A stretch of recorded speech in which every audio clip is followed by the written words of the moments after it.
Hello again. In this video, we're going to go over the mean value theorem. Okay, so here's what the mean value theorem says.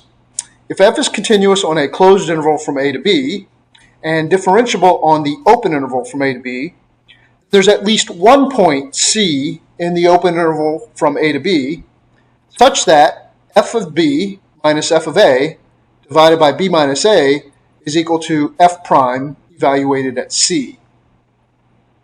Okay, so let's see why this theorem is true graphically. So notice up here, we do have a function which satisfies both of the conditions of the mean value theorem. It is continuous on this closed interval from a to b, but it's also differentiable on the open interval from a to b. Now remember, differentiable means the derivative exists. So in this case, the derivative exists at every single point in here. And that's because the derivative at a particular point is simply the slope of the tangent line at that point. And the slope of the tangent line is equal to a real number at every point in here between A and B. Okay, so having said that, since we've satisfied both of the conditions of the mean value theorem, then the conclusion is there must be at least one point C in the open interval from A to B, so some point in here, where the derivative at C, which by the way is the slope of the tangent line at C, has to be equal to f of b minus f of a over b minus a. Okay, so what's this? What's this f of b minus f of a over b minus a? Well, what that really is the slope of the secant line that goes through these 2 points here, the endpoints of this closed interval. And you can see that because this point right here is a comma f of a, and this point over here is b comma f of b.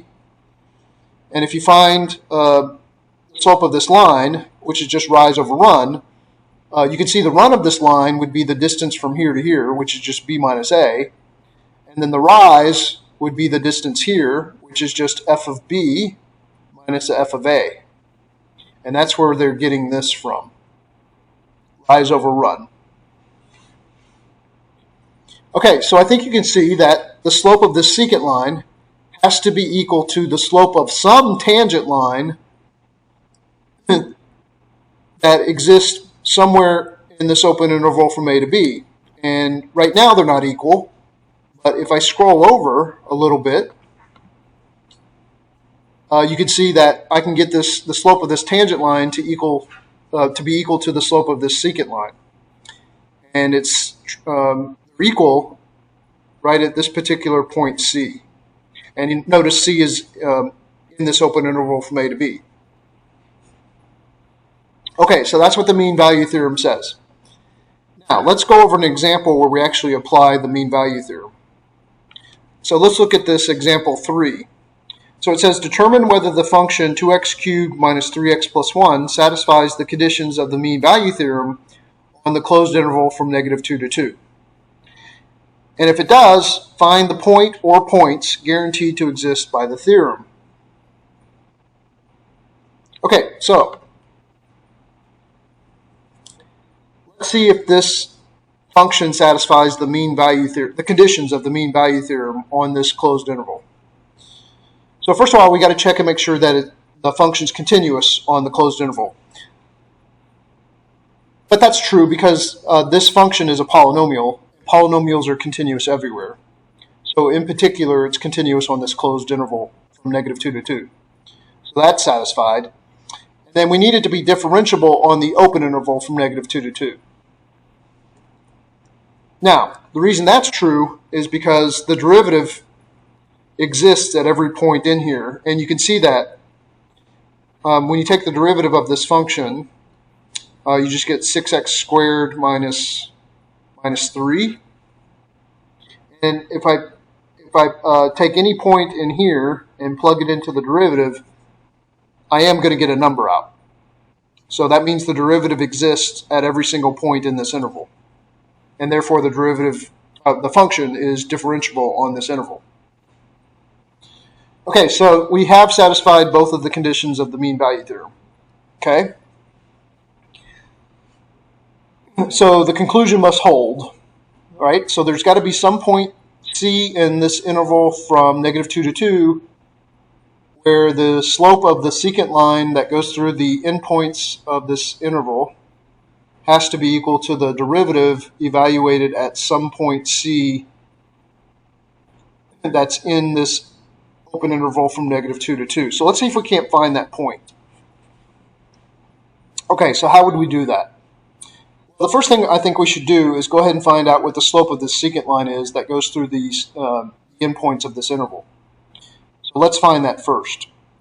All right, so f of b, now b is the right endpoint, okay, and a is the left endpoint. So f of 2 minus f of a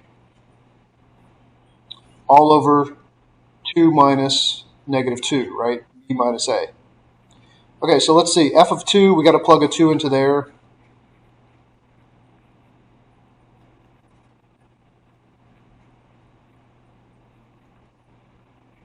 So that's f of 2 minus f of negative 2, so we're going to plug a negative 2 into there.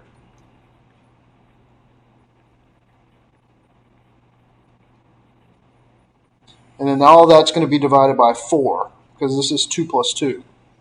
Now, let's see what this is equal to. So this is 8 times 2, so that's 16, and that's minus 6 plus 1. So that's really 10 plus 1, so that's 11. And then over here, we get negative 8 times 2, so that's negative 16. And this is actually plus 6, and then plus 1. Okay, so that's negative 10 plus 1, so that's negative 9. We're subtracting a negative 9. And of course, that's going to give us 20. And 20 over 4 is just 5. Okay, so that's really the slope of the secant line that goes through the left endpoint and the right endpoint of this closed interval.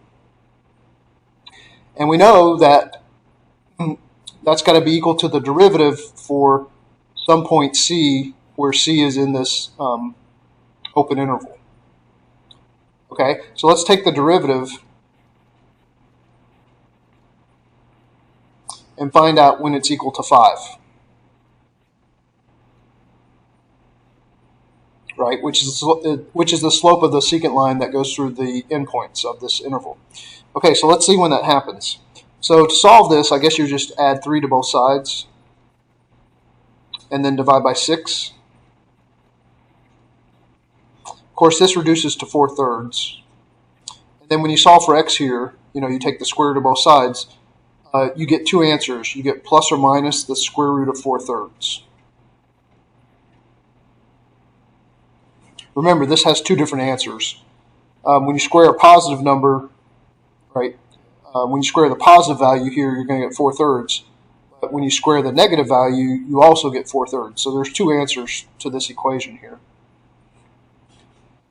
Okay, and this, I guess, would reduce to 2 over the square root of 3, plus or minus 2 over the square root of 3.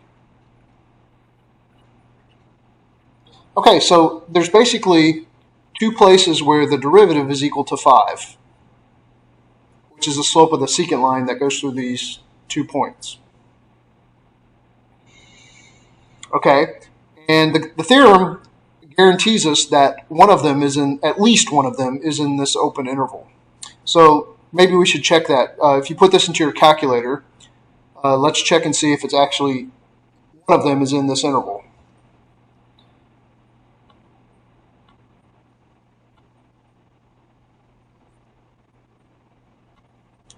Okay, so if you put those numbers in, these 2 into the calculator, you get approximately 1.15 and negative 1.15. And both of those are in the open interval from negative 2 to 2. So there's actually 2 places where we get the derivative to equal 5. Both of these spots, and they're both in the open interval from negative 2 to 2. And you can see that from this little graph. If you graph this function right here, the one we were working with, it looks like this. And if you draw the secant line between the left endpoint and the right endpoint, it looks like that. Of course, the slope of that secant line is equal to 5. But then there's two places where the slope of the tangent line is equal to 5. Right here at negative 1.15 and right here at positive 1.15. And again, both of those are in the open interval from negative 2 to 2. Okay. So the mean value theorem guarantees us the existence of one point, but we actually found two where it's true in this particular case. Okay, so I hope you found this video helpful. Thank you for watching. Bye-bye.